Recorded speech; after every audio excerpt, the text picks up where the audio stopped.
अस्सलाम वालेकुम जी। अज के नवे विलाग ने खुश आमदीद। ते कल शामी ते राती 2 तो 3 घंटे बड़ी अच्छी माशाल्लाह अबरे रहमत हुई है, बड़ी अच्छी बारिश हुई है। ते अज ए पिछे गंदम तुसी देख रहे हो, जिहड़ी गंदम साडी थोड़ी जी उन्नी भी है सी कलर दे विच, ओनू जी असी खाद पा रहे हैं तकरीबन 20 तो 25 किलो फी एकड़ के हिसाब नाल। तुसी सामने देख रहे हो।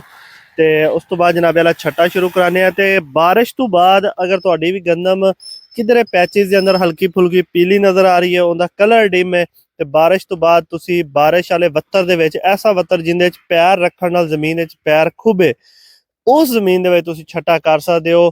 इस टाइम करो, शाम के टाइम 5 बजे तो बाद 6 बजे तो पहले बड़े अच्छे रिजल्ट आउंदे ने उहदे। ते गंदम तुहाडी बड़ी बेहतरीन कलर बना जाएगी। ते जिन्ना अच्छा कलर उन्नी अच्छी टिलरिंग, उन्नी अच्छी सिट्टे दी भराई।